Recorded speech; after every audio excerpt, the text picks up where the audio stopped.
श्री गुरु ग्रंथ उदद बंदों कर अनुराग। एक ओंकार सतगुरु जेह प्रसाद सच होए। वाहिगुरु जी की फतेह बिघ्न विनाशन सोए। वाहिगुरु जी की फतेह बिघ्न विनाशन सोए। जब सतगुर अस बचन उचारे। दंभी लज्जत सभा मजारे। पंडित प्रश्न करे केह बानी। केह उपासना तुम मन ठानी।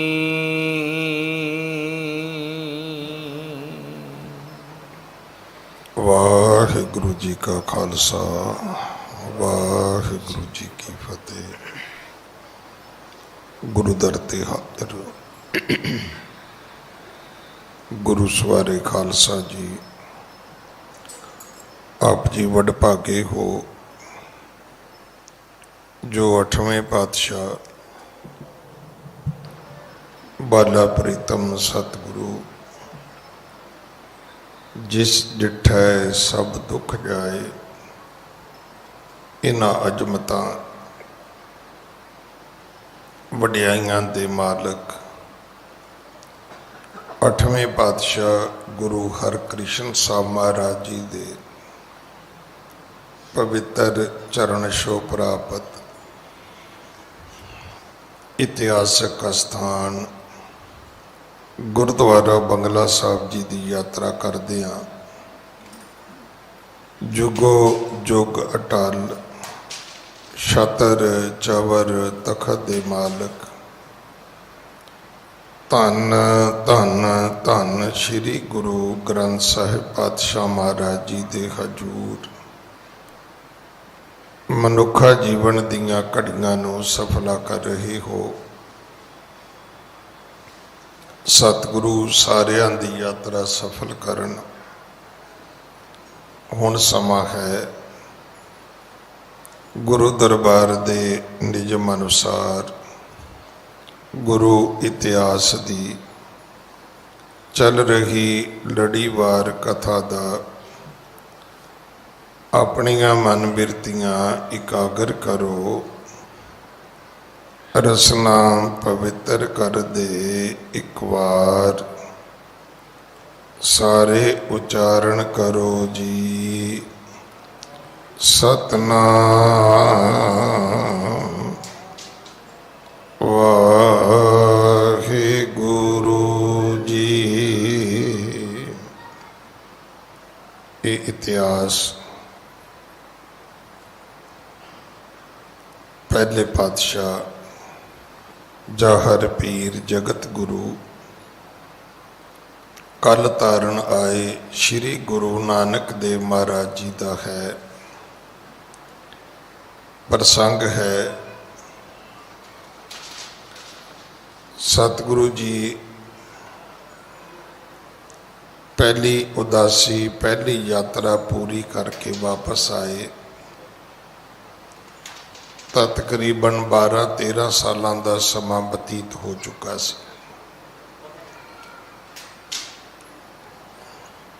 सतगुरु जी दे पिता जी माता जी वारी वारी दोवें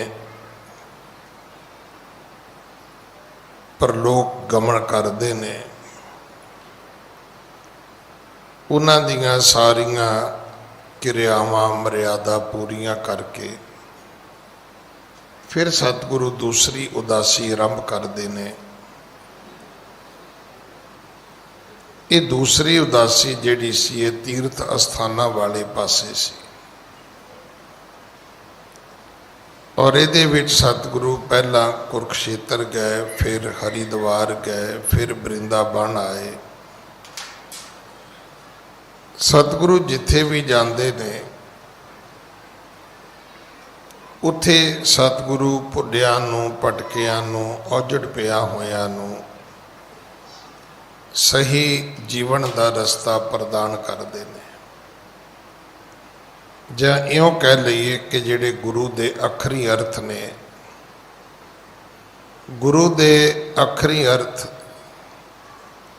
ਕੋਠੀਆਂ, ਕਾਰਾਂ, ਨੌਕਰੀਆਂ, ਪਦਾਰਥ ਦੇਣ ਵਾਲੇ ਨਹੀਂ ਹਨ।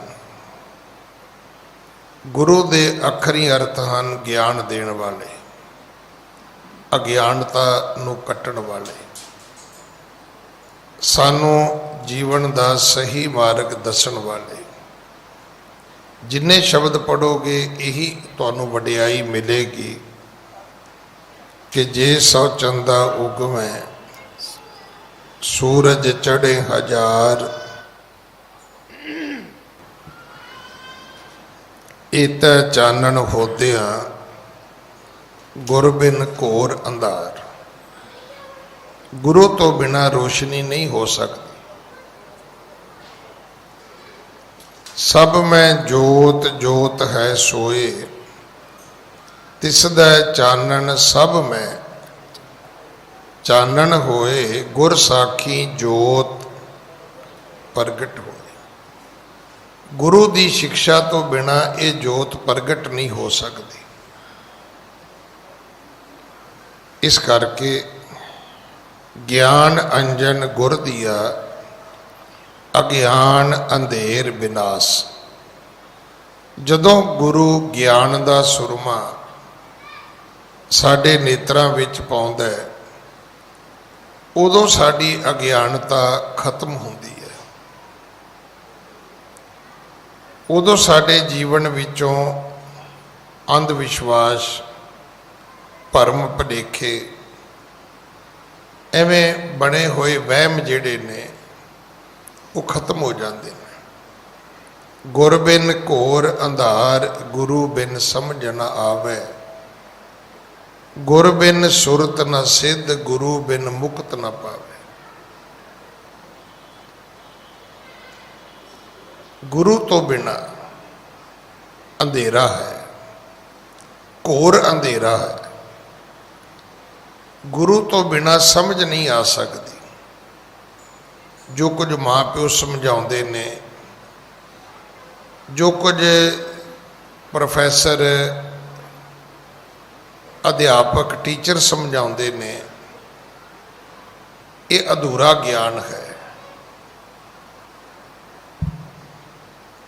ਕੱਲ ਵੀ ਮੈਂ ਇੱਕ ਮੈਡੀਕਲ ਲਾਈਨ ਦੇ ਬਹੁਤ ਵੱਡੇ ਬੰਦੇ ਕੋਲ ਬੈਠਾ ਸੀ ਜਿਹਦਾ ਦੁਨੀਆ ਵਿੱਚ ਨਾਂ ਹੈ, ਔਰ ਬੜੀ ਮਜੂਸੀ ਨਾਲ ਕਹਿ ਰਿਹਾ ਸੀ, ਕਹਿੰਦਾ ਵੀ ਅਸੀਂ ਸੁਣਦੇ ਸੀ ਸਾਇੰਸ ਨੇ ਇੰਨੀ ਤਰੱਕੀ ਕਰ ਲਈ, ਵਿਗਿਆਨ ਨੇ ਇੰਨੀ ਤਰੱਕੀ ਕਰ ਲਈ, ਕਹਿੰਦੇ ਇਹਨਾਂ ਕੋਲੋਂ ਇੱਕ ਛੋਟਾ ਜਿਹਾ ਜੀਵਾਣੂ ਕਰੋਨਾ ਤੇ ਸੂਤ ਨਹੀਂ ਆਇਆ, ਤੇ ਜੇ ਰੱਬ ਕੋਈ ਵੱਡੀ ਬਲਾ ਘੱਲ ਦਿੰਦਾ ਤੇ ਬਣਨਾ ਕੀ ਸੀ ਦੁਨੀਆ ਦਾ। ਅਜੇ ਤੱਕ ਲੋਕਾਂ ਨੂੰ ਪਤਾ ਨਹੀਂ ਹੈ,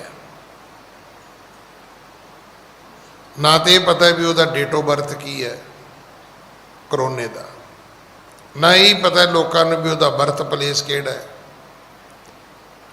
ਅਜੇ ਤੱਕ ਉਹਦਾ ਨਾਮਕਰਨ ਵੀ ਨਹੀਂ ਹੋਇਆ।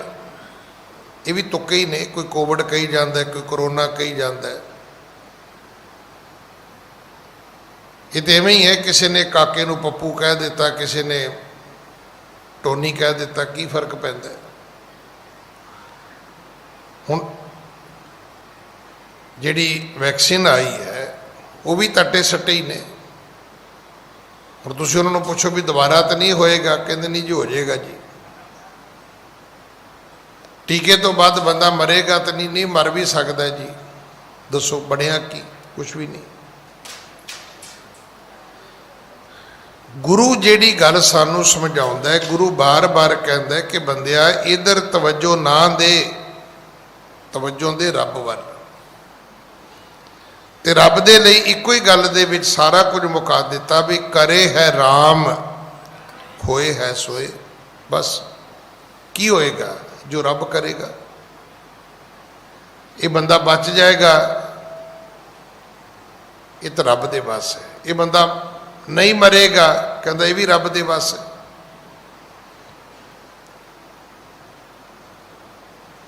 ਇਹ ਮਾਰੇ ਰਾਖੈ ਏਕੋ ਆਪ। ਗੁਰੂ ਸਨ ਗੁਰੂ ਨਾਨਕ ਸਾਹਿਬ।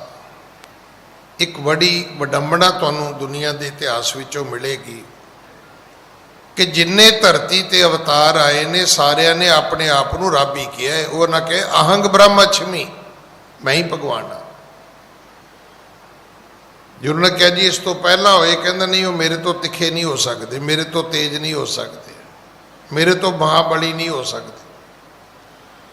ਪਰ ਇੱਕ ਗੁਰੂ ਨਾਨਕ ਹੈ ਜਿਹੜੇ ਬਾਰ-ਬਾਰ ਕਹਿੰਦੇ ਨੇ, ਨਾਨਕ ਨੀਚ ਕਹੈ ਵਿਚਾਰ, ਵਾਰਿਆ ਨਾ ਜਾਵਾਂ ਏਕ ਵਾਰ, ਜੋ ਤੁਧ ਭਾਵੈ ਸਾਈ ਭਲੀ ਕਾਰ, ਤੂੰ ਸਦਾ ਸਲਾਮਤ ਨਿਰੰਕਾਰ। ਨਾਨਕ ਨੀਚ, ਨੀਵਾਂ, ਅਤ ਨੀਵਾਂ। ਆਪਾਂ ਨੀਚ ਸ਼ਬਦ ਕਿਹਨੂੰ ਕਹਿੰਦੇ ਆ? ਸਾਡੇ ਲਈ ਇਹ ਨੀਚ ਸ਼ਬਦ ਇੱਕ ਗਾਲੀ ਹੈ। ਕਿਸੇ ਨੂੰ ਕਹਿਣਾ ਓਏ ਨੀਚਾ, ਅਗਲਾ ਫੁੱਟ ਫੁੱਟ ਮਰੇਗਾ। ਤੇ ਜੇ ਕਾਸੇ ਜੋਗਾ ਹੋਇਆ ਤੇ ਤੁਹਾਡਾ ਸਿਰ ਪਾੜ ਕੇ ਮਰੇਗਾ। ਨਾ ਹੀ ਕਾਸੇ ਜੋਗਾ ਹੋਇਆ ਤੇ ਫੁੱਟ ਫੁੱਟ ਕੇ ਰੋ ਰੋ ਕੇ ਮਰੇਗਾ ਵੀ ਇਹਨੇ ਮੈਨੂੰ ਨੀਚ ਕਹਿ ਦਿੱਤਾ। ਸਤਿਗੁਰੂ ਖੁਦ ਆਪਣੇ ਆਪ ਨੂੰ ਹੀ ਕਹਿੰਦੇ ਨੇ, ਭਾਈ ਮੈਂ ਤੇ ਬਹੁਤ ਨੀਵਾਂ ਹਾਂ, ਮੈਂ ਉਸ ਪਰਮੇਸ਼ਰ ਤੋਂ ਇੱਕ ਵਾਰੀ ਵੀ ਸਦਕੇ ਨਹੀਂ ਜਾ ਸਕਦਾ, ਕਿਉਂਕਿ ਜੋ ਤੁਧ ਭਾਵੈ ਸਾਈ ਭਲੀ ਕਾਰ, ਤੂੰ ਸਦਾ ਸਲਾਮਤ ਨਿਰੰਕਾਰ। ਹੁਣ ਜਪਜੀ ਦੀਆਂ ਇਹ ਪੰਕਤੀਆਂ ਕੌਣ ਪੜ੍ਹੇ? ਕਿ ਜੋ ਤੈਨੂੰ ਭਾਏਗਾ ਉਹ ਚੰਗਾ ਹੋਏਗਾ, ਅਸੀਂ ਉਹਨੂੰ ਚੰਗਾ ਕਵਾਂਗੇ। ਅੱਜ ਸਾਰੇ ਧਰਮਾਂ ਦੀ ਬਦਕਿਸਮਤੀ ਇਹ ਹੈ ਕਿ ਜਿੱਥੇ ਲਿਖਿਆ ਹੁੰਦਾ ਹੈ ਨਾ ਨੋ ਪਾਰਕਿੰਗ, ਤੇ ਬੰਦੇ ਸਾਰੀਆਂ ਗੱਡੀਆਂ ਉੱਥੇ ਹੀ ਖੜੀਆਂ ਕਰਦੇ ਨੇ। ਤੇ ਜਿੱਥੇ ਲਿਖਿਆ ਹੋਵੇ ਵੀ ਇੱਥੇ ਬਾਥਰੂਮ ਕਰਨਾ ਮਨ੍ਹਾ ਹੈ, ਉੱਥੇ ਲੋਕ ਬਾਥਰੂਮ ਕਰ ਰਹੇ ਹੁੰਦੇ ਨੇ। ਹੁਣ ਕਈ ਵਾਰੀ ਉੱਥੇ ਇਸ ਤੋਂ ਵੀ ਕੌੜੇ ਸ਼ਬਦ ਲਿਖੇ ਹੁੰਦੇ ਨੇ ਕਿ ਲਿਖਿਆ ਹੁੰਦਾ ਵੇਖੋ ਗਧਾ। ਲੋਕੀ ਇਸ ਗੱਲ ਦੀ ਵੀ ਪਰਵਾਹ ਨਹੀਂ ਕਰਦੇ। ਸਾਡੀ ਹਾਲਤ ਕੀ ਹੈ? ਤੁਸੀਂ ਕਿਸੇ ਧਰਮ ਦੀ ਕਥਾ ਪੜ੍ਹ ਕੇ ਵੇਖ ਲੈਣਾ,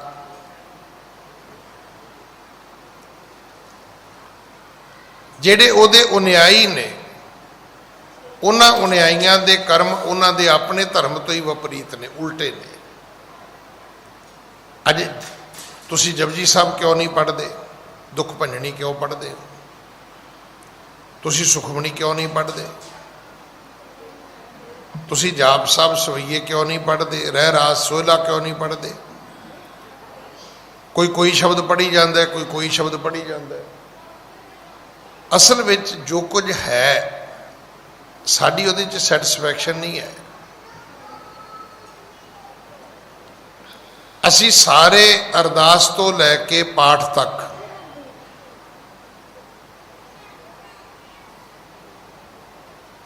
ਇੱਕੋ ਹੀ ਗੱਲ ਤੇ ਲੱਗੇ ਹੋਏ ਆ ਕਿ ਰੱਬਾ ਜੋ ਤੂੰ ਕੀਤਾ ਉਹ ਠੀਕ ਨਹੀਂ ਹੈ, ਉਹ ਕਰ ਜੋ ਮੈਂ ਕਹਿਣਾ ਤੈਨੂੰ। ਮਤਲਬ ਰੱਬ ਦੇ ਵਰਕੇ ਉਲਟਾਉਣ ਤੇ ਲੱਗੇ, ਉਹਦੇ ਹੁਕਮ ਹੀ ਪਲਟਾਉਣ ਤੇ ਲੱਗੇ ਹੋਏ ਆ ਵੀ ਜਿਹੜੀ ਤੂੰ ਸਾਡੀ ਵਿਧ ਬਣਾਈ ਹੈ, ਨਹੀਂ ਇਹ ਵਰਕੇ ਤੇ ਪਾੜ ਦੇਣਾ, ਇਹ ਠੀਕ ਨਹੀਂ ਹੈ। ਜਿਹੜੇ ਤੂੰ ਮੇਰੇ ਕਰਮ ਲਿਖੇ ਨੇ ਠੀਕ ਨਹੀਂ ਹੈ। ਅਸੀਂ ਜਿਹੜੀ ਰੱਬ ਦੀ ਕਲਮ ਵੁੜੀ ਹੈ, ਅਸੀਂ ਉਹਨੂੰ ਬਦਲਣ ਤੇ ਲੱਗੇ ਹੋਏ ਹਾਂ। ਜੋ ਹੈਗਾ ਅਸੀਂ ਖੁਸ਼ ਨਹੀਂ ਹੈਗੇ, ਤੇ ਜਿੱਥੇ ਜਾ ਕੇ ਅਸੀਂ ਖੁਸ਼ ਹੋਣਾ ਹੈ ਉਹ ਹੋਣਾ ਹੀ ਨਹੀਂ। ਇਹ ਵੀ ਚੇਤਾ ਰੱਖਣਾ, ਇਹ ਵੀ ਚੇਤਾ ਰੱਖਣਾ, ਕਿਉਂਕਿ ਜਦੋਂ ਨਹੀਂ ਸੀ ਉਦੋਂ ਤੇ ਖੁਸ਼ ਹੈ ਹੀ ਨਹੀਂ ਸੀ। ਉਦੋਂ ਇੰਨਾ ਵੀ ਨਹੀਂ ਸੀ ਸੋਚਿਆ ਜਿੰਨਾ ਸਾਡੇ ਕੋਲ ਅੱਜ ਹੈ। ਪਰ ਜਿੱਥੇ ਅੱਜ ਪਹੁੰਚੇ ਉੱਥੇ ਅਸੀਂ ਉੱਥੇ ਵੀ ਖੁਸ਼ ਨਹੀਂ ਹੈਗੇ। ਘੱਟੋ ਘੱਟ ਮੇਰੇ ਵਰਗੇ ਬੰਦੇ ਨੇ ਤਾਂ ਨਹੀਂ ਸੀ ਸੋਚਿਆ ਵੀ ਇੱਦਾਂ ਦੀਆਂ ਗੱਡੀਆਂ ਹੋਣਗੀਆਂ, ਇੱਦਾਂ ਹਰ ਦੂਜੇ ਚੌਥੇ ਦਿਨ ਜਹਾਜ਼ ਤੇ ਚੜ੍ਹਿਆ ਕਰਾਂਗੇ। ਕਦੇ ਨਹੀਂ ਸੀ ਸੋਚਿਆ, ਸਵਾਲ ਹੀ ਨਹੀਂ ਪੈਦਾ ਹੁੰਦਾ। कदे दिमाग 'ਚ भी ये गल नहीं सी आई। एक वेला ऐसा भी आएगा कि भी भुल जावांगे भी ट्रेन 'ਚ सफ़र किवें करीदा। गुआढ़ी का साइकिल मंग के कई बारी खेत रोटी दे के आई दी सी, पर जे हुण कोई पूछे भी ज्ञानी जी खुश हो, नहीं खुश मैं अजे भी नहीं है, क्योंकि हुण मैं गांह वेखण लग गया भी लोगों के तो अपने हैलीकॉप्टर ने, मैं तो सरकारी जहाज़ ते ही चढ़दा। इस तृष्णा ने, इस वासना ने, इस बिरती ने सानू कदे खुश नहीं होण देना। जिथे रब ने रखे उत्थे खुश है नहीं असी, जिथे जाके असी होना है उत्थे पहुँचना कोई नहीं। तो जदों पहुँचांगे उदों ख्वाहिशां साड़ियां होर गांह चले जाणगियां ते हालात साडे उही रहणगे, नानक दुखिया सब संसार। गुरु नानक साहब ने जिहड़े वृंदावन दे सन्यासी सी, पंडित सी, विद्वान सी, उन्हां सारियां नूं दस्सिया भी की लाभ है।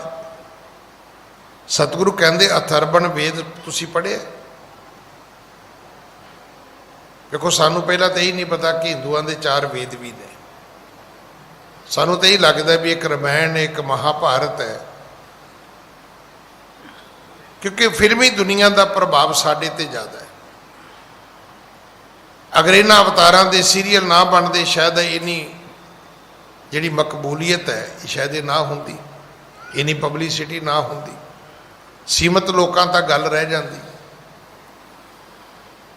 वेदां दे विच एक अथर्वण वेद है। अथर्वण वेद दे विच ये गल लिखी है, वेद अथर्वण मथ कर सब ही हर कीरत गत देवत अब ही। रब दी कीर्ति मुक्ति देवेगी थानू, नावण धोवण बिरथा सारे राग दवैख मल नहीं उतारे। आ जिहड़ा नहाउणा धोना है ये तो व्यर्थ है। ਇਹਦੇ ਨਾਲ 2 चीज़ां कदे खत्म नहीं होणगियां, एक राग एक द्वैक। द्वैक की है? ईरखा, पराई तात,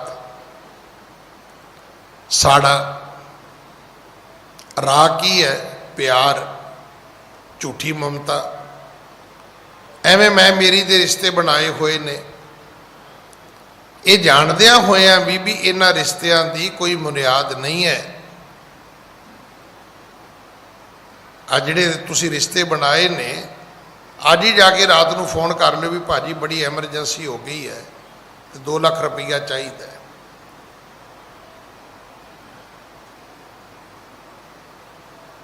तो दूजा फोन एक होर कर दो जी हफ्ता छड्ड के किसी होर नूं कि मैं तो हॉस्पिटल दाखिल हो गया तो मैनू एक खून की बोतल चाहिए है।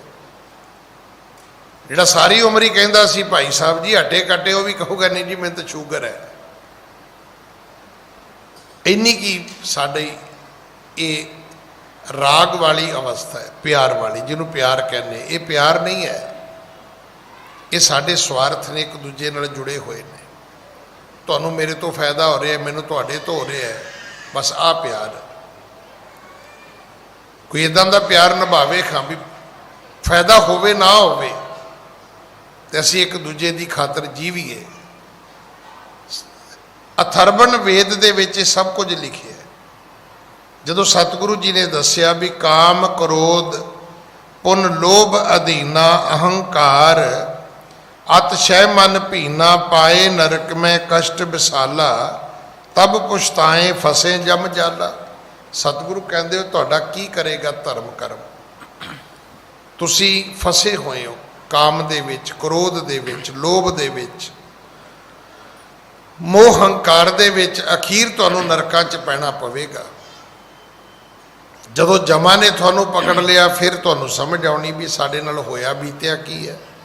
हाँ जी। मिलै वडाई नाम ते इस ऊपर न और। जिहड़ी वडियाई तुसी तीर्थ यात्रावां तो लभदे हो, जिहड़ी वडियाई तुसी तीर्थ इशनान तो लभदे हो, जिहड़ी वडियाई तुसी दान तो लभदे हो। हुण दान दी वडियाई कितनी है? एक बंदा 2 करोड़ रुपया दे गया, बल्ले बल्ले बल्ले, बड़े पैसे दिते भी उन्हें। अगले दिन पता ही कोई नहीं, को 5 करोड़ दे जाएगा, फिर की बनेगा। इस कोविड दे विच लख लख डॉलर आया। हुण 1 लाख डॉलर का तुसीं ला लो साहब, 74-75 लाख रुपया बन जाता है। हुण उत्थे 21-31 हज़ार वाले नूं कौन पुछेगा। तो इत्थे सतगुरु जी समझाउंदे ने कि नाम की वडियाई बहुत वड्डी है। रही गल जिहड़ी मैं तुहानूं बेनती कर रहा सी कि तीरथ, तप, दया, दत दान जे को पावै तिल का मान। एक तिल मात्र, किन्नियां रोड़ियां सियाल विच खाधियां, गचका खाधियां, उन्हां दे उत्ते छोटे छोटे दाने लगे हुंदे ने। वो जिहड़े छोटे छोटे अनाज के दाने उन्होंने असीं तिल कहने आ। उस तिल जिन्नी वडियाई है, इस तो वड्डी कोई वडियाई नहीं है। ना तीर्थ यात्रा दी है, ना कीते किसी दान पुण्य दी है। वड्डी वडियाई है नाम जपण दी। हुण तुसीं कहोगे जी नाम जपण दी वडियाई किवें वड्डी है? जप के वेखो।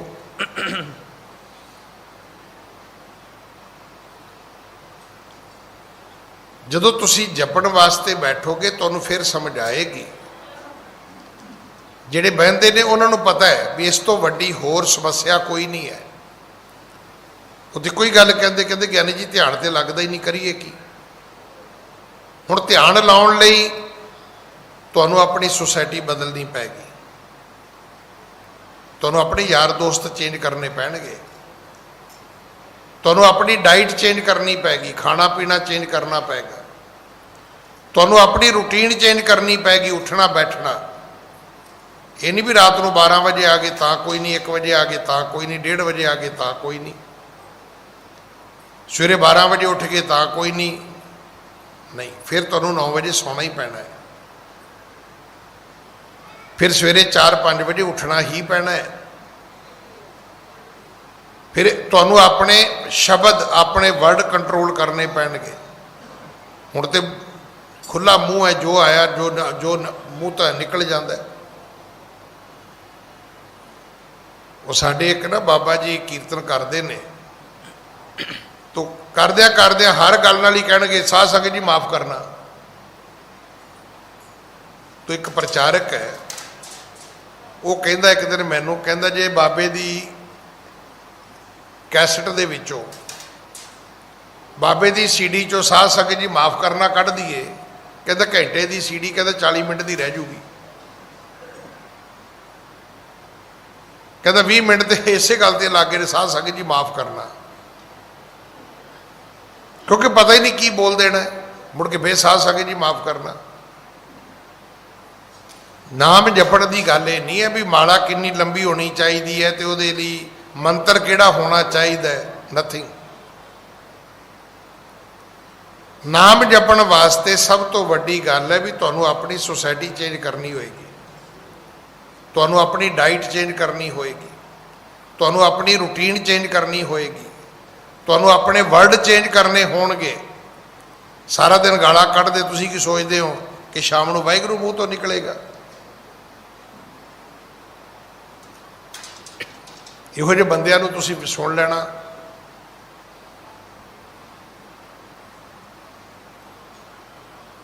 इहो जी एक माता ना माला लैके ते कोठे कोठे ते पाठ करदी फिरदी है, तो उन्हां दी बेटी सुणाउंदी हुंदी है, कहती बेबे ने की करना, नाले भगती पढ़ी जानी ते नाले वे औंतरे वे कट्टा खुल गया वे, मझ चुंग गया वे। हुण दसो इस पाठ का की बनेगा? वडियाई नाम दी है। नाम दे लई तुहाडी पूरी जीवन प्रक्रिया चेंज होएगी। नाम उधर शुरू होना है। ये मत सोचना भी कोई वाहिगुरू वाहिगुरू किसी ने 50-100 बारी कह देता तो उन्हें नाम जप लिया, नहीं। एक अभ्यास है। ਨਾਮ ਦੇ ਜਪਣ ਦਾ ਇੱਕ ਅਭਿਆਸ, ਇੱਕ ਪ੍ਰੈਕਟਿਸ ਹੈ। ਨਾਮ ਤੇ ਉਦੋਂ ਬਣਨਾ ਹੈ ਜਦੋਂ ਗੁਰਮੁਖ ਰੋਮ ਰੋਮ ਹਰ ਧਿਆਵੈ। ਤੁਹਾਡੇ ਇੱਕ ਇੱਕ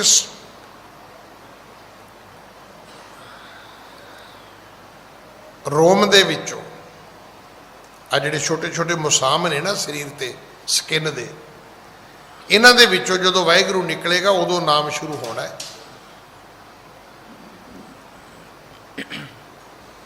ਉਠਤ ਬੈਠਤ ਸੋਵਤ ਨਾਮ, ਨਾਮ ਦੀ ਇਹ ਅਵਸਥਾ ਹੈ। ਨਾਮ ਦੀ ਅਵਸਥਾ ਇਹ ਨਹੀਂ ਹੈ ਵੀ ਚਲੋ 5 ਮਿੰਟ ਵਾਹਿਗੁਰੂ ਵਾਹਿਗੁਰੂ ਕਰ ਲਿਆ ਤੇ ਮੁੜ ਕੇ 15 ਮਿੰਟ ਗਾਲਾਂ ਕੱਢ ਲਈਆਂ। ਅਗਰ ਅਸੀਂ ਉੱਥੇ ਤੁਰੇ ਫਿਰਦੇ, ਇਹਦਾ ਅਰਥ ਹੈ ਕਿ ਅਸੀਂ ਕੋਸ਼ਿਸ਼ ਕਰ ਰਹੇ ਹਾਂ, ਪਹੁੰਚੇ ਕਿਤੇ ਨਹੀਂ। ਤੇ ਤੁਹਾਨੂੰ ਵੀ ਪਤਾ ਹੈ ਵੀ ਭਾਵੇਂ ਸਾਲ ਭਰ ਕਲਾਸ ਵਿੱਚ ਤੁਰੇ ਫਿਰੋ, ਅਗਰ 3 ਘੰਟੇ ਦਾ ਪੇਪਰ ਨਹੀਂ ਪੂਰਾ ਕਰੋਗੇ ਤੇ ਤੁਹਾਨੂੰ ਅਗਲੀ ਕਲਾਸ ਵਿੱਚ ਕੋਈ ਨਹੀਂ ਬਿਠਾਏਗਾ। 365 ਦਿਨਾਂ ਦੀ ਪ੍ਰਕਿਰਿਆ ਵਿਅਰਥ ਹੈ। 365 ਦਿਨਾਂ ਦੀ ਪ੍ਰਕਿਰਿਆ ਸਫਲ ਹੈ। 3 ਘੰਟੇ ਦਾ ਪੇਪਰ ਪਾਸ ਕਰ ਜਾਓ, ਤੁਹਾਨੂੰ ਨੈਕਸਟ ਕਲਾਸ ਮਿਲ ਜਾਏਗੀ, ਤੁਹਾਨੂੰ ਤੁਹਾਡੀ ਸਟੇਟ ਚੇਂਜ ਹੋ ਜਾਏਗੀ। ਸਤਿਗੁਰੂ ਕਹਿੰਦੇ ਨੇ ਵਡਿਆਈ ਨਾਮ ਦੀ ਹੈ। ਹਾਂਜੀ। ਮਿਲੈ ਉਲਾਮੇ ਤਾਹੇ ਕੋ ਗੁਰ ਤਜ ਜਾਚੈ ਹੋਰ। ਉਹ ਵਿਅਕਤੀ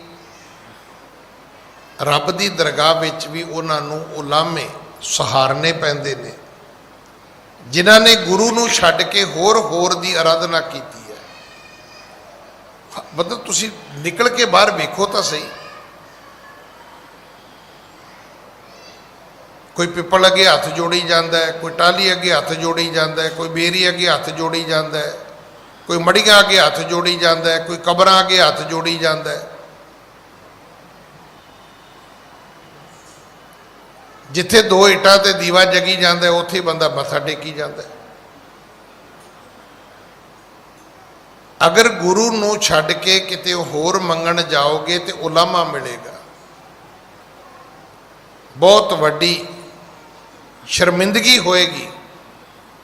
ਉਲਾਮਾ ਪਤਾ ਕਿਹਨੂੰ ਕਹਿੰਦੇ ਨੇ?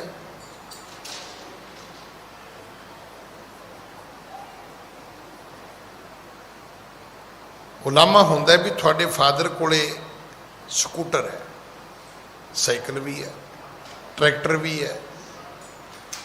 ਤੁਸੀਂ ਗੁਆਂਢੀਆਂ ਦੇ ਘਰ ਗਏ ਕਿ ਭਾਜੀ ਸਾਈਕਲ ਸਕੂਟਰ ਚਾਹੀਦਾ, ਤੇ ਅਗਲਾ ਕਹੇਗਾ ਵੀ ਤੈਨੂੰ ਤੇਰਾ ਪਿਓ ਨਹੀਂ ਦਿੰਦਾ। ਹੁਣ ਤੁਸੀਂ ਕਹੋ ਜੀ, ਕਹਿ ਦੋਗੇ ਜੀ ਨਹੀਂ ਦਿੰਦਾ ਜੀ, ਫਿਰ ਤੁਹਾਨੂੰ ਸਾਰੀ ਗੱਲ ਦੱਸਣੀ ਪੈਣੀ ਵੀ ਕਿਉਂ ਨਹੀਂ ਦਿੰਦਾ, ਤੇਰੇ ਪਿਓ ਨਾਲ ਕਿਉਂ ਨਹੀਂ ਬਣਦੀ। ਵੀ ਪਿਓ ਖੜੂੰਦ ਹੈ,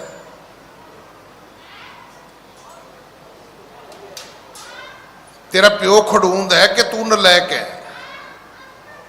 ਤੁਹਾਡੇ ਘਰ ਦਾ ਸਾਰਾ ਹੀ ਪਾਜ ਉਗੜ ਜਾਏਗਾ ਉੱਥੇ। ਉਹਦਾ ਗੁਬਾਰਾ ਜਿਹਾ ਬਣਾਈ ਫਿਰਦੇ ਨਾ ਆਪਾਂ, ਇੱਜ਼ਤ ਦਾ ਉਹ ਸਾਰਾ ਫਟ ਜਾਏਗਾ ਉੱਥੇ। ਹਾਂਜੀ। ਜਬ ਸਤਿਗੁਰ ਅਸ ਬਚਨ ਉਚਾਰੇ ਦੰਬੀ ਲੱਜਤ ਸਭਾ ਮਝਾਰੇ। ਜਦੋਂ ਸਤਿਗੁਰੂ ਨੇ ਐਸੇ ਬਚਨ ਉਚਾਰੇ ਨੇ ਜਿਹੜੇ ਦੰਬੀ ਪਖੰਡੀ ਸੀ, ਉਹ ਬੜੇ ਸ਼ਰਮਿੰਦੇ ਹੋਏ। ਵੱਡੇ ਵੱਡੇ ਮੱਥੇ ਤੇ ਉਹਨਾਂ ਦੇ ਤਿਲਕ ਲੱਗੇ ਨੇ, ਪੇਟਾਂ ਤੇ ਚੱਕਰ ਬਣੇ ਨੇ, ਜਨੇਊ ਪਾਏ ਨੇ, ਧੋਤੀਆਂ ਬੱਧੀਆਂ ਨੇ, ਕਿਉਂਕਿ ਉਹ ਅਣਜਾਣ ਲੋਕਾਂ ਦੇ ਵਿੱਚ ਤੁਰੇ ਫਿਰਦੇ ਆਪਣੇ ਆਪ ਨੂੰ ਮਹਾਰਥੀ ਸਮਝਦੇ ਸੀ। ਪਰ ਉਗੜ ਗਇਓ ਜੈਸੇ ਖੋਟਾ ਢਬੂਆ। ਕਦੋਂ? ਜਦੋਂ ਸਰਾਫਾਂ ਦੀ ਨਜ਼ਰ ਵਿੱਚ ਚੜ ਗਿਆ, ਜਦੋਂ ਚੰਗੇ ਸਿਆਣੇ ਸੁਨਿਆਰੇ ਨੇ ਵੇਖਿਆ ਤਾਂ ਉਹਨੇ ਕਿਹਾ ਵੀ ਇਹ ਤੇ ਨਕਲੀ ਹੈ, ਇਹ ਅਸਲੀ ਹੈ ਹੀ ਨਹੀਂ। ਪੰਡਤ ਪ੍ਰਸ਼ਨ ਕਰੇ ਕਹਿ ਬਾਨੀ ਕਿਹ ਉਪਾਸ ਨ ਤੁਮ ਮਨ ਠਾਨੀ। ਬੜੇ ਸ਼ਰਮਿੰਦੇ ਹੋਏ, ਪਰ ਹੁਣ ਉਹਨਾਂ ਨੇ ਅਗਲੀ ਗੱਲ ਫਿਰ ਤੋਰਨ ਦੀ ਕੋਸ਼ਿਸ਼ ਕੀਤੀ। ਦੇਖੋ ਪੜ੍ਹੇ ਲਿਖੇ ਦੇ ਵਿੱਚ ਇੱਕ ਦੋਸ਼ ਹੈ, ਜਾਂ ਇਉਂ ਕਹਿ ਲਈਏ ਕਿ ਪੜ੍ਹੇ ਲਿਖੇ ਦੇ ਕੋਲ ਇੱਕ ਟਿਕਟ ਹੈ। ਟਿਕਟ ਕੀ ਹੈ? ਉਹ ਕਹਿੰਦੇ ਵੀ ਜੇ ਤੁਸੀਂ ਕਿਸੇ ਨੂੰ ਕਨਵਿੰਸ ਨਾ ਕਰ ਸਕੋ ਤੇ ਕਨਫਿਊਜ਼ ਕਰ ਦਿਓ। ਹੁਣ ਇੱਕ ਚੀਜ਼ ਵਿੱਚ ਸ਼ਰਮਿੰਦੇ ਹੋਏ ਹੁਣ ਉਹ ਪੰਡਤ ਸੀਗੇ, ਗਾਂਹ ਤੁਰ ਪਏ, ਕਹਿੰਦੇ ਵੀ ਚਲੋ ਨਾਨਕ ਜੀ ਇਹ ਗੱਲਾਂ ਤੇ ਤੁਹਾਡੀਆਂ ਮੰਨੀਆਂ, ਪਰ ਅਗਲੀ ਗੱਲ ਇਹ ਦੱਸੋ ਕਿ ਪੰਡਤ ਪ੍ਰਸ਼ਨ ਕਰੈ ਕਹਿ ਬਾਨੀ ਕਿਹੇ ਉਪਾਸ਼ਨਾ ਤੁਮ ਮਨ ਠਾਨੀ। ਕਹਿੰਦੇ ਚਲੋ ਇਹ ਦੱਸੋ ਤੁਸੀਂ ਉਪਾਸ਼ਨਾ ਕਿਹਦੀ ਕਰਦੇ ਹੋ, ਤੁਸੀਂ ਕਿਹਦੀ ਪੂਜਾ ਕਰਦੇ ਹੋ, ਤੁਹਾਡਾ ਇਸ਼ਟ ਕੌਣ ਹੈ, ਤੁਸੀਂ ਰੱਬ ਅਵਤਾਰ ਤੁਸੀਂ ਕਿਸ ਨੂੰ ਮੰਨਿਆ ਹੋਇਆ? ਹਾਂਜੀ। ਨਿਰਗੁਣ ਕੈ ਸਰਗੁਣ ਕੀ ਸੇਵਾ, ਕਹਿ ਕੀ ਕਰੋ ਕਹੋ ਨਿਜ ਭੇਵਾ। ਉਹ ਪੁੱਛਦੇ ਨੇ ਕਿ ਤੁਸੀਂ ਨਿਰਗੁਣ ਦੀ ਪੂਜਾ ਕਰਦੇ ਹੋ ਕਿ ਸਰਗੁਣ ਦੀ ਕਰਦੇ ਹੋ? ਦੱਸੋ ਇਹ ਉਪਾਸ਼ਨਾ ਜਿਹੜੀ ਹੈ ਤੁਹਾਡੇ ਮਨ ਦੇ ਵਿੱਚ ਕਹਿ ਕੀ ਕਰੋ ਕਹੋ ਨਿਜ ਭੇਵਾ, ਆਪਣੇ ਅੰਦਰ ਦਾ ਭੇਦ ਦਿਓ ਕਿ ਤੁਸੀਂ ਨਿਰਗੁਣ ਦੇ ਉਪਾਸ਼ਕ ਹੋ ਕਿ ਸਰਗੁਣ ਦੇ ਉਪਾਸ਼ਕ ਹੋ। ਹਾਂਜੀ। ਸੁਨ ਸ਼੍ਰੀ ਨਾਨਕ ਬੈਨ ਉਚਾਰੇ, ਪ੍ਰਿਥਕ ਪ੍ਰਿਥਕ ਦਵੈ ਨਹੀਂ ਵਿਚਾਰੇ। ਅੱਗੋਂ ਸਤਿਗੁਰੂ ਕਹਿਣ ਲੱਗੇ ਪੰਡਤ ਜਨੋ, ਜਿਹਦੀ ਉਪਾਸ਼ਨਾ ਮੈਂ ਕਰਦਾ ਉਹ ਪ੍ਰਿਥਕ ਨਹੀਂ ਹੈ, ਨਿਰਗੁਣ ਆਪ ਸਰਗੁਣ ਵੀ ਉਹੀ, ਕਲਾ ਧਾਰ ਜਿਨ ਸਗਲੀ ਮੋਹੀ। ਨਿਰਗੁਣ ਵੀ ਉਹ ਹੈ, ਸਰਗੁਣ ਵੀ ਉਹ ਹੈ। ਜਿਹੜੀ ਰੋਜ਼ ਇੱਥੇ ਆਰਤੀ ਪੜ੍ਹੀ ਜਾਂਦੀ ਹੈ ਅਸੀਂ ਕਦੇ ਧਿਆਨ ਹੀ ਨਹੀਂ ਦਿੱਤਾ। ਹੁਣ ਆਰਤੀ ਰੱਬ ਦੀ ਹੋਣ ਲੱਗੀ ਹੈ ਤੇ ਰੱਬ ਨੂੰ ਗੁਰੂ ਨਾਨਕ ਸਾਹਿਬ ਕਹਿੰਦੇ ਨੇ ਸਹਿਜ ਤਵ ਨੈਣ, ਪਰਮਾਤਮਾ ਤੇਰੇ ਹਜ਼ਾਰਾਂ ਨੇਤਰ ਨੇ। ਹੁਣ ਇਹ ਕਿੱਦਾਂ ਮੰਨ ਲਈਏ ਜੀ ਇੱਕ ਦੇ ਹਜ਼ਾਰਾਂ ਨੇਤਰ ਨੇ? ਪਰ ਤੇਰੇ ਆਪਣੇ ਦੋ ਵੱਖਰੇ ਨੇਤਰ ਕੋਈ ਨਹੀਂ। ਸਹਿਸ ਮੂਰਤ, ਹਜ਼ਾਰਾਂ ਹੀ ਮੂਰਤੀਆਂ ਤੇਰੀਆਂ ਨੇ, ਨਨਾ ਏਕ ਤੋਂ ਹੀ, ਤੇਰੀ ਆਪਣੀ ਕੋਈ ਵੀ ਨਹੀਂ ਹੈ। ਉਹਦੇ ਅਰਥ ਕੀ ਨੇ? ਉਹਦੇ ਅਰਥ ਹੈ ਕਿ ਸਾਰਿਆਂ ਦੇ ਵਿੱਚ ਬੈਠਾ ਰੱਬ ਵੇਖਦਾ ਹੈ, ਸਾਰੇ ਸਰੀਰ ਰੱਬ ਦੇ ਸਰੀਰ ਨੇ, ਸਾਰੇ ਬੰਦੇ ਰੱਬ ਦੇ ਬੰਦੇ ਨੇ, ਇਹਨਾਂ ਬੰਦਿਆਂ ਦੇ ਵਿੱਚ ਹੀ ਰੱਬ ਰਹਿੰਦਾ ਹੈ। ਸਤਿਗੁਰੂ ਕਹਿਣ ਲੱਗੇ ਕਿ ਨਿਰਗੁਣ ਸਰਗੁਣ ਵਿੱਚ ਕੀ ਫਰਕ ਹੈ ਭਾਈ? ਨਹੀਂ, ਉਹ ਇੱਕੋ ਹੀ ਪਰਮਾਤਮਾ ਹੈ। ਨਿਰਗੁਣ ਕਹਿ ਸਰਗੁਣ ਕੀ ਸੇਵਾ, ਇਹ ਸਵਾਲ ਉਹਨਾਂ ਦਾ ਸੀ। ਸੁਣ ਸ਼੍ਰੀ ਨਾਨਕ ਬੈਣ ਉਚਾਰੇ, ਪ੍ਰਿਥਕ ਪ੍ਰਿਥਕ ਦਵੈ ਨਹੀਂ ਵਿਚਾਰੇ। ਸਤਿਗੁਰੂ ਕਹਿੰਦੇ ਭਾਈ ਦੋ ਰੱਬ ਨਹੀਂ, ਕਿ ਨਿਰਗੁਣ ਹੋਰ ਹੈ ਤੇ ਸਰਗੁਣ ਹੋਰ ਹੈ। ਹਾਂਜੀ। ਭੇਦ ਹੋਏ ਤੋ ਪ੍ਰਿਥਕ ਸੇਵਾ, ਨਿਰਗੁਣ ਸਰਗੁਣ ਲਖੋ ਅਪੇਵਾ। ਜੇ ਨਾ ਭੇਦ ਹੋਵੇ, ਨਾ ਗਿਆਨ ਹੋਵੇ ਤੇ ਦੋ ਰੱਬ ਨੇ, ਗਿਆਨ ਹੋਵੇ ਤੇ ਰੱਬ ਇੱਕੋ ਹੀ ਹੈ। ਨਿਰਗੁਣ ਵੀ ਆਪ ਹੈ, ਸਰਗੁਣ ਵੀ ਆਪ ਹੈ। ਹਾਂਜੀ। ਜੋ ਦੋਨੋਂ ਮੈਂ ਭੇਦ ਪਛਾਨੈ, ਸੋ ਮਾਨਵ ਜਾਨੋ ਅਣਜਾਣੇ। ਜਿਸ ਵਿਅਕਤੀ ਨੇ ਦੋ ਰੱਬ ਮੰਨੇ ਨੇ ਕਿ ਨਿਰਗੁਣ ਹੋਰ ਹੈ ਸਰਗੁਣ ਹੋਰ ਹੈ, ਇਹ ਸਮਝ ਲੈਣਾ ਉਹ ਅਣਜਾਣ ਵਿਅਕਤੀ ਹੈ। ਉਹੀ ਅਨਾੜੀ ਹੈ। ਧਰਮ ਦੀ ਦੁਨੀਆ ਵਿੱਚ ਵੀ ਅਨਾੜੀ ਲੋਕ ਹੈਗੇ ਨੇ, ਉਹ ਰੱਬ ਹੀ ਦੋ ਮੰਨ ਕੇ ਬੈਠੇ ਹੋਏ ਨੇ। ਨਿਰਗੁਣ ਕਿਸੇ ਹੋਰ ਨੂੰ ਮੰਨਦੇ ਨੇ, ਸਰਗੁਣ ਕਿਸੇ ਹੋਰ ਨੂੰ ਮੰਨਦੇ ਨੇ। ਸਤਿਗੁਰੂ ਕਹਿੰਦੇ ਨੇ ਨਹੀਂ, ਨਿਰਗੁਣ ਤੇ ਸਰਗੁਣ ਉਹ ਆਪ ਹੀ ਹੈ। ਦੋ ਵੱਖਰੇ ਵੱਖਰੇ ਰੱਬ ਸਤਿਗੁਰੂ ਗੁਰੂ ਨਾਨਕ ਸਾਹਿਬ ਨੇ ਨਹੀਂ ਮੰਨੇ। ਹਾਂਜੀ। ਨਿਰਗੁਣ ਹਵੈ ਸਭ ਦੇਹ ਮੈਂ, ਦ੍ਰਿਸ਼ਟਾਵਤ ਹੈ ਸੋਏ। ਇਸ ਕਰਕੇ ਨਿਰਗੁਣ ਹਵੈ ਸਭ ਦੇਹ ਮੇ, ਸਾਰੇ ਸਰੀਰਾਂ ਦੇ ਵਿੱਚ ਉਹ ਜਿਹੜਾ ਪ੍ਰਮਾਤਮਾ ਹੈ ਉਹ ਨਜ਼ਰ ਵੀ ਆਉਂਦਾ ਹੈ ਤੇ ਨਿਰਗੁਣ ਵੀ ਹੈ। ਸਾਰਿਆਂ ਦੇ ਵਿੱਚ ਉਹੀ ਬੈਠਾ ਹੈ। ਜਦੋਂ ਸਾਰਿਆਂ ਵਿੱਚ ਬੈਠਾ ਹੋਵੋਗੇ, ਬੈਠਾ ਵੇਖੋਗੇ, ਤੇ ਤੁਹਾਨੂੰ ਸਮਝ ਆ ਜਾਏਗੀ ਵੀ ਪਰਮਾਤਮਾ ਦਾ ਇਹੀ ਰੂਪ ਜਿਹੜਾ ਇਹ ਸਰਗੁਣ ਹੈ। ਹਾਂਜੀ। ਬ੍ਰਿਜ ਮਹਿ ਕਰੇ ਕਲੋਲ ਪੁੰਨ, ਤਨ ਧਰ ਸਰ ਗੁਣ ਸੋਏ। ਸਤਿਗੁਰੂ ਕਹਿੰਦੇ ਜਿਹੜਾ ਅਵਤਾਰੀ ਪੁਰਖ ਇੱਥੇ ਬ੍ਰਿਜ ਵਿੱਚ ਆਇਆ ਸੀ, ਇਸ ਧਰਤੀ ਤੇ ਆਇਆ ਸੀ, ਇਸ ਬ੍ਰਿੰਦਾਬਨ ਵਿੱਚ ਆਇਆ ਸੀ, ਉਹ ਕੌਣ ਸੀ ਭਾਈ? ਇਹ ਰੱਬ ਦਾ ਇੱਕ ਸਰਗੁਣ ਰੂਪ ਸੀ। ਹਾਂਜੀ। ਸ਼੍ਰੀ ਕ੍ਰਿਸ਼ਨ ਪੇਹਯ ਅਵਤਾਰਾ, ਜਿਨ ਆਵਣੀ ਕੋ ਪਾਰ ਨਿਵਾਰਾ। ਇੱਥੇ ਸ਼੍ਰੀ ਕ੍ਰਿਸ਼ਨ ਜੀ ਦੇ ਰੂਪ ਵਿੱਚ ਧਰਤੀ ਦੇ ਭਾਰ ਨੂੰ ਉਸ ਰੱਬ ਨੇ ਆਪ ਨਿਵਾਰਿਆ। ਅਵਤਾਰ ਵੀ ਉਹ ਆਪ ਹੈ, ਅਜੂਨੀ ਵੀ ਆਪ ਹੈ, ਕੋਈ ਜੂਨਾ ਚਾਹੁੰਦਾ ਹੀ ਨਹੀਂ, ਪਰ ਉਹ ਸਰਗੁਣ ਰੂਪ ਦੇ ਵਿੱਚ ਅਵਤਾਰ ਵੀ ਧਾਰਨ ਕਰਦਾ ਹੈ। ਹਾਂਜੀ। ਤਿਹ ਕੇ ਚਰਤ ਹਿਰਦੇ ਤੁਮ ਤਾਰੋ, ਸ਼ੁੱਧ ਆਤਮੈ ਕਪਟ ਵਿਸਾਰੋ। ਸਤਿਗੁਰੂ ਕਹਿਣ ਲੱਗੇ, ਪੰਡਤ ਜਨੋ, ਸ਼੍ਰੀ ਕ੍ਰਿਸ਼ਨ ਜੀ ਦੇ ਰੂਪ ਵਿੱਚ ਜਿਹੜੇ ਉਹਨਾਂ ਦੇ ਕਰਤੱਵ ਨੇ, ਜਦੋਂ ਸ਼ੁੱਧ ਆਤਮੇ ਤੁਸੀਂ ਉਹਨਾਂ ਨੂੰ, ਉਹਨਾਂ ਦੇ ਜਿਹੜੇ ਚਰਿਤ ਨੇ, ਕੌਤਕ ਨੇ, ਜਿਹੜੀਆਂ ਉਹਨਾਂ ਨੇ ਲੀਲਾ ਕੀਤੀਆਂ ਨੇ, ਵਿਚਾਰੋਗੇ, ਫਿਰ ਤੁਹਾਨੂੰ ਸਮਝ ਆਵੇਗੀ, ਫਿਰ ਤੁਹਾਡੇ ਕਪਟ ਜਿਹੜੇ ਨੇ ਉਹ ਖਤਮ ਹੋ ਜਾਣਗੇ। ਹਾਂਜੀ। ਭਵ ਬੰਧਨ ਮੈਂ ਦਿੜ ਜੇ ਬਾਂਧੇ, ਛੁੱਟੇ ਤਿਨਹਿ ਤੇ ਹਰ ਆਰਾਧੇ। ਜਿਹੜੇ ਭਵ ਦੇ ਸੰਸਾਰ ਦੇ ਬੰਧਨਾਂ ਵਿੱਚ ਬੱਧੇ ਲੋਕ ਨੇ, ਉਹ ਉਸ ਨਿਰਗੁਣ ਪਰਮਾਤਮਾ ਦਾ ਜਦੋਂ ਜਾਪ ਕੀਤਾ ਜਾਂਦਾ ਹੈ ਤੇ ਛੁੱਟ ਜਾਂਦੇ ਨੇ, ਮੁਕਤ ਹੋ ਜਾਂਦੇ ਨੇ। ਕਲ ਮਲ ਕਰੋ ਅੰਤ ਦੁਖਦਾਈ, ਜਪੋ ਨਾਮ ਸਭ ਹੋਏ ਸਹਾਈ। ਇਸ ਕਰਕੇ ਜਿਹੜੇ ਕਲਮਲ ਨੇ, ਇਹਨਾਂ ਦਾ ਵਿਨਾਸ਼ ਕਰੋ, ਇਹਨਾਂ ਦਾ ਖਾਤਮਾ ਕਰੋ, ਇਹਨਾਂ ਦਾ ਅੰਤ ਕਰੋ। ਪਰ ਤਰੀਕਾ ਕੀ ਹੈ? ਜਪੋ ਨਾਮ ਸਭ ਹੋਏ ਸਹਾਈ।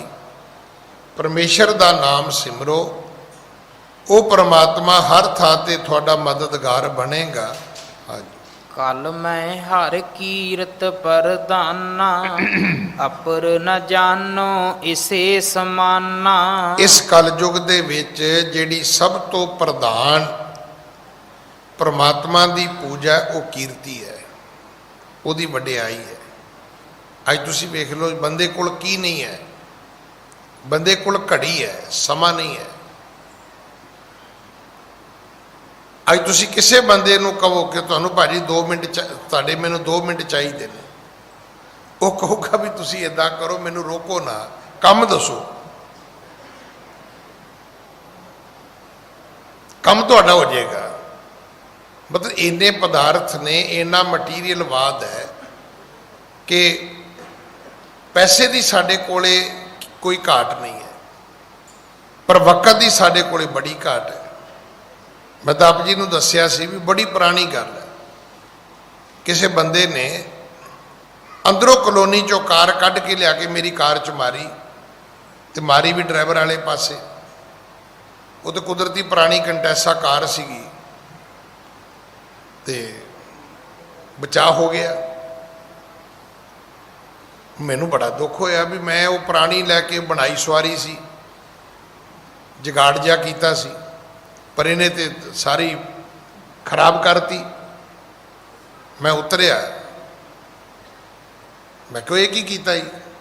ਤੁਸੀਂ ਯਕੀਨ ਕਰੋਗੇ, ਉਹਨੇ ਪਰਸ ਕੱਢਿਆ, ਕਹਿੰਦਾ ਪੈਸੇ ਦੱਸੋ।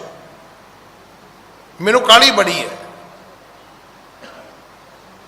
ਉਹਦੇ ਇੰਨਾ ਕਹਿਣ ਤੋਂ ਬਾਅਦ ਮੇਰਾ ਤੇ ਗੁੱਸਾ ਤੇ ਮੁੜ ਕੇ ਰਿਹਾ ਹੀ ਨਹੀਂ, ਤੇ ਨਾ ਹੀ ਮੈਂ ਮੁੜ ਕੇ ਉਹਦੇ ਕੋਲੋਂ ਪੈਸੇ ਮੰਗੇ। ਵੀ ਮੈਂ ਜਿੱਥੋਂ ਡੈਂਟ ਘਟਾਉਂਦਾ ਸੀ, ਮੈਂ ਕਿਹੜਾ ਪੈਸੇ ਦਿੰਦਾ ਸੀ। ਪਰ ਮੈਨੂੰ ਇੱਕ ਗੱਲ ਜ਼ਰੂਰ ਕਹੀ, ਮੈਂ ਕਿਹਾ ਭਰਾਵਾ ਹੁਣ ਇੰਨਾ ਕਾਹਲਾ ਨਾ ਤੁਰੀ ਵੀ ਘਰ ਮੁੜੇ ਹੀ ਨਾ ਤੂੰ। ਮਤਲਬ ਜਿੰਨਾ ਕਾਹਲਾ ਤੂੰ ਇੱਥੋਂ ਕਲੋਨੀ ਚੋਂ ਨਿਕਲਿਆ, ਜੇ ਕਿਤੇ ਇੰਨਾ ਹੀ ਕਾਹਲਾ ਗਾਂ ਗਿਓ ਤੇ ਫਿਰ ਤੂੰ ਰਾਤ ਨੂੰ ਘਰ ਵਾਪਸ ਨਹੀਂ ਆਉਂਦਾ, ਤੂੰ ਮੇਰੇ ਪੈਸੇ ਛੱਡ। ਇਹ ਗੱਲ 20-22 ਸਾਲ ਪੁਰਾਣੀ ਤੁਹਾਨੂੰ ਮੈਂ ਦੱਸਦਾ ਵੀ ਉਹਨੇ ਇਹ ਨਹੀਂ ਕਿਹਾ ਵੀ ਚਲੋ ਭਾਜੀ ਕੋਈ ਨਹੀਂ ਮੇਰੇ ਤੋਂ ਗਲਤੀ ਹੋ ਗਈ ਵੀ ਤੁਹਾਨੂੰ ਕੀ ਫਰਕ ਪੈਂਦਾ ਤੁਸੀਂ ਠੀਕ ਕਰਾ ਲਿਓ ਨਾ। ਪਰਸ ਕੱਢਿਆ, ਕਹਿੰਦਾ ਪੈਸੇ ਦੱਸੋ। ਮੇਰਾ ਖਿਆਲ ਉਸ ਭਲੇ ਸਮੇਂ ਮੈਂ 1000-2000 ਰੁਪਈਆ ਮੰਗਦਾ, ਉਹਨੇ ਦੇ ਦੇਣਾ ਸੀ। ਉਹ ਕਹਿੰਦਾ ਜੀ ਮੇਰੇ ਕੋਲ ਟਾਈਮ ਨਹੀਂ ਹੈਗਾ। ਮੈਂ ਕਿਹਾ ਭਰਾਵਾ ਇੰਨੀ ਕਾਹਲੀ ਨਾ ਕਰ ਕਿ ਮੁੜ ਕੇ ਰਾਤ ਨੂੰ ਘਰ ਵੀ ਨਾ ਮੁੜੇ ਤੂੰ। ਇਸੇ ਕਰਕੇ ਸਤਿਗੁਰੂ ਕਹਿੰਦੇ ਨੇ ਨਾਮ ਦੀ ਵਡਿਆਈ ਹੈ, ਕਿਉਂਕਿ ਨਾਮ ਜਪਣ ਲਈ ਪੈਸਾ ਨਹੀਂ ਚਾਹੀਦਾ, ਵਕਤ ਚਾਹੀਦਾ। ਹੁਣ ਜਿਹਨੇ ਜਪਜੀ ਸਾਹਿਬ ਦਾ ਪਾਠ ਕਰਨਾ ਹੈ, ਬਹੁਤ ਅਭਿਆਸ ਹੋਵੇ ਤੇ ਤਾਂ ਵੀ 5 ਮਿੰਟ ਚਾਹੀਦੇ ਨੇ, ਨਹੀਂ ਤਾਂ ਕਈਆਂ ਨੂੰ ਤੇ ਅੱਧਾ ਘੰਟਾ ਵੀ ਲੱਗ ਜਾਂਦਾ ਹੈ। ਜਦੋਂ ਮੈਂ ਪਹਿਲੀ ਵਾਰੀ ਆਨੰਦ ਸਾਹਿਬ ਦਾ ਪਾਠ ਕੀਤਾ ਸੀ, ਮੈਨੂੰ 45 ਮਿੰਟ ਲੱਗੇ ਸੀ, ਉਹ ਵੀ ਗੁਟਕੇ ਤੋਂ ਵੇਖ ਕੇ। ਕਈ ਐਸੇ ਨੇ ਜਿਹੜੇ ਨਵਾਂ ਜਦੋਂ ਨਿਤਨੇਮ ਸ਼ੁਰੂ ਕਰਦੇ ਹੋ ਤੇ 2.5-3 ਘੰਟੇ ਵਿਚਾਰੇ ਲੱਗੇ ਰਹਿੰਦੇ ਨੇ। 5 ਪਿਆਰੇ ਨੇ ਤੇ ਕਹਿਤਾ ਵੀ 5 ਬਾਣੀਆਂ ਦਾ ਨਿਤਨੇਮ ਕਰਨਾ ਹੈ। ਹੁਣ ਜਿਹਨੇ ਜਾਪ ਸਾਹਿਬ ਪੜ੍ਹਿਆ ਹੀ ਨਹੀਂ, ਉਹਦਾ ਤੇ ਘੰਟਾ ਸਵਾ ਘੰਟਾ ਗਿਆ। ਠੀਕ ਹੈ, ਹੌਲੀ ਹੌਲੀ ਫਿਰ 50 ਮਿੰਟ ਘੰਟੇ ਵਿੱਚ ਨਿਤਨੇਮ ਹੋ ਜਾਂਦਾ ਹੈ। ਪਰ ਇਸ ਗੱਲ ਨੂੰ ਟਾਈਮ ਲੱਗੇਗਾ, ਸਾਲ ਲੱਗਣਗੇ। ਫਿਰ ਉਹ ਬਾਣੀ ਕੰਠ ਹੋਏਗੀ, ਬਾਣੀ ਚਲੰਤ ਹੋਏਗੀ, ਹੌਲੀ ਹੌਲੀ ਸਮਾਂ ਘਟ ਜਾਏਗਾ। ਪਰ ਫਿਰ ਵੀ ਵਕਤ ਚਾਹੀਦਾ ਹੈ। ਨਾਮ ਜਪਣ ਲਈ ਪੈਸੇ ਦੀ ਲੋੜ ਨਹੀਂ, ਸਮੇਂ ਦੀ ਲੋੜ ਹੈ। ਤੇ ਇਕੱਲਾ ਸਮੇਂ ਨਾਲ ਵੀ ਨਹੀਂ, ਫਿਰ ਤੁਹਾਡੀ ਉੱਥੇ ਇਕਾਗਰਤਾ ਦੀ ਵੀ ਲੋੜ ਹੈ, ਤੁਹਾਡੀ ਉੱਥੇ ਮਨ ਦੀ ਸ਼ੁੱਧਤਾ ਦੀ ਵੀ ਲੋੜ ਹੈ। ਤੇ ਉਹਦੇ ਲਈ ਮੈਂ ਪਹਿਲਾਂ ਵੀ ਤੁਹਾਨੂੰ ਬੇਨਤੀ ਕੀਤੀ ਵੀ ਸਾਰਾ ਕੁਝ ਹੀ ਚੇਂਜ ਹੋਏਗਾ ਤੁਹਾਡਾ, ਟੋਟਲ। ਤੁਹਾਡਾ ਵੇਖਣਾ, ਸੁਣਨਾ, ਬੋਲਣਾ, ਉੱਠਣਾ, ਬੈਠਣਾ, ਸੌਣਾ, ਜਾਗਣਾ, ਮਿੱਤਰ ਦੋਸਤ ਸਭ ਚੇਂਜ ਹੋਣਗੇ। ਹੁਣ ਸ਼ਰਾਬੀਆਂ ਨਾਲ ਦੋਸਤੀ ਪਾ ਕੇ ਰਾਤ ਨੂੰ ਗੁਰਦੁਆਰੇ ਜਾ ਸਕੋਗੇ ਤੁਸੀਂ? ਰਾਤ ਨੂੰ ਨੱਚਣ ਟੱਪਣ ਵਾਲਿਆਂ ਨਾਲ ਦੋਸਤੀ ਪਾ ਕੇ ਅੰਮ੍ਰਿਤ ਵੇਲੇ ਉੱਠ ਲੋਗੇ ਤੁਸੀਂ? ਨਾ, ਸਭ ਛੱਡਣੇ ਪੈਣਗੇ ਤੁਹਾਨੂੰ। ਫਿਰ ਉਹ ਜੀ ਕਹਿਣਾ ਪਵੇਗਾ ਵੀ ਸਹੀ ਪਿਆਰੇ ਮੇਲ ਜਿਨ੍ਹਾਂ ਮਿਲਿਆ ਤੇਰਾ ਨਾਮ ਚੇਤਾ ਵੇ, ਤਾਂ ਜਾ ਕੇ ਸਿੱਖੀ ਸੰਭਾਲੀ ਜਾਣੀ ਹੈ। ਹਾਂਜੀ। ਭਗਤ ਕਰੋ ਸਭ ਹੀ ਸੁਖ ਪਾਵੋ, ਕਸ਼ਟ ਹੋਏ ਜੇ ਦੰਭ ਕਮਾਵੋ। ਸਤਿਗੁਰੂ ਕਹਿੰਦੇ ਭਗਤੀ ਦੇ ਤੁਲ ਅਪਰ ਨਾ ਜਾਣੋ ਇਸੇ ਸਮਾਨਾ। ਇਹਦੇ ਤੁਲ ਕੋਈ ਧਰਮ ਕਰਮ ਨਹੀਂ ਹੈ ਇਹਦੇ ਬਰਾਬਰ। ਭਗਤ ਕਰੋ ਸਭ ਹੀ ਸੁਖ ਪਾਵੋ, ਭਗਤੀ ਹੈ ਹੀ ਸੁਖ ਦੇਣ ਵਾਲੀ ਹੈ। ਸਿਮਰੋ ਸਿਮਰ ਸੁਖ ਪਾਵੋ, ਕਲ ਕਲੇਸ਼ ਤਨ ਮਾਹੇ ਮਿਟਾਵੋ। ਸੁਖਮਣੀ ਸਾਹਿਬ। ਸਾਰੇ ਪਾਠ ਦਾ ਨਿਚੋੜੀ ਇੰਨਾ ਕਿ ਪ੍ਰਮਾਤਮਾ ਨੂੰ ਸਿਮਰੀ ਜਾਓ, ਸੁਖ ਪਾਈ ਜਾਓ ਭਾਈ। ਕਸ਼ਟ ਹੋਏ ਜੇ ਦੰਭ ਕਮਾਵੋ, ਪਰ ਜੇ ਪਖੰਡ ਕਰੋਗੇ ਤਾਂ ਫਿਰ ਤਾਂ ਦੁੱਖ ਭੋਗਣੇ ਹੀ ਪੈਣਗੇ। ਸੁਖ ਰੱਬ ਦੀ ਭਗਤੀ ਵਿੱਚ ਹੈ ਤੇ ਕਰਮ ਕਾਂਡਾਂ ਪਖੰਡਾਂ ਦੇ ਵਿੱਚ ਦੁੱਖ ਹੈ।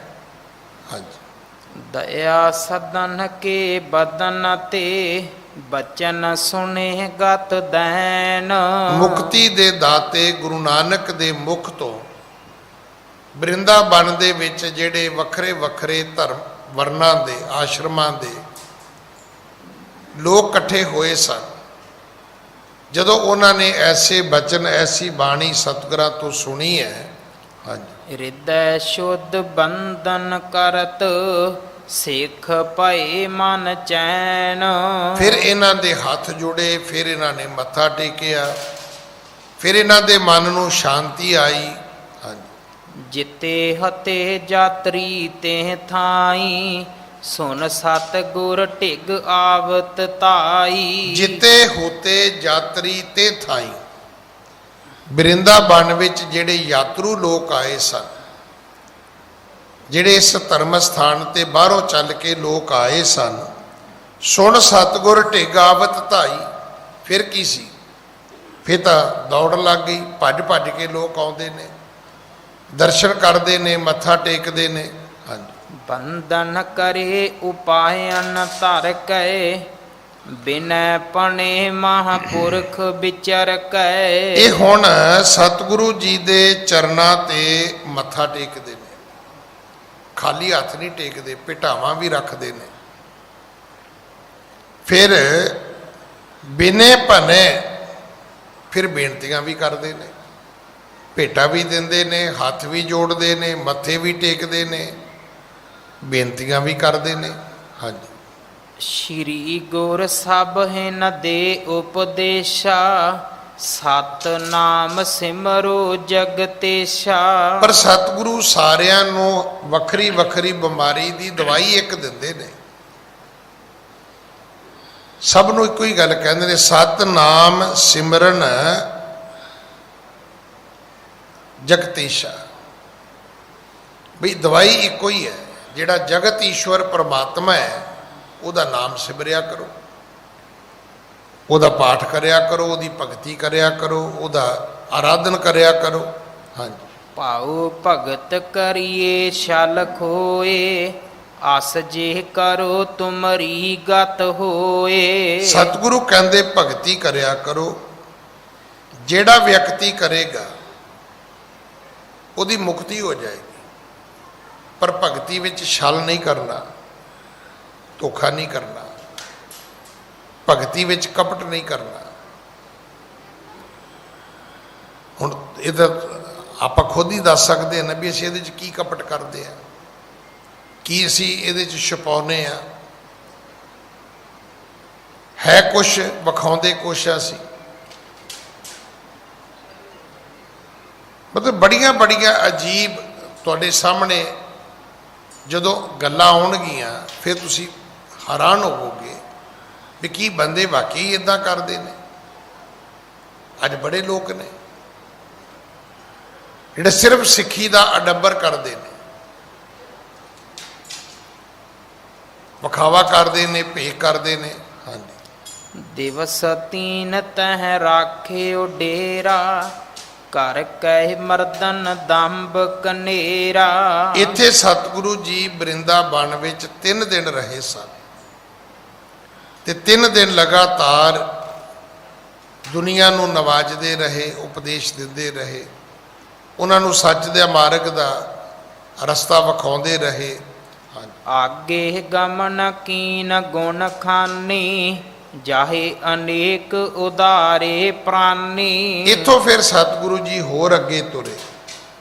ਪਹਿਲਾਂ ਕੁਰਕਸ਼ੇਤਰ ਆਏ, ਫਿਰ ਹਰਿਦੁਆਰ ਆਏ, ਫਿਰ ਬ੍ਰਿੰਦਾਬਨ ਆਏ, ਇੱਥੇ ਰੁਕੇ 3 ਦਿਨ। ਇੱਥੋਂ ਸਤਿਗੁਰੂ ਜੀ ਫਿਰ ਅੱਗੇ ਤੁਰੇ।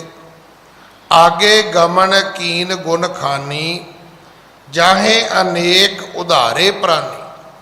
ਜਿੱਥੇ ਸਤਿਗੁਰੂ ਜਾਂਦੇ ਨੇ ਉੱਥੇ ਹਜ਼ਾਰਾਂ ਹਜ਼ਾਰਾਂ ਲੋਕਾਂ ਦਾ ਉਧਾਰ ਹੁੰਦਾ ਹੈ।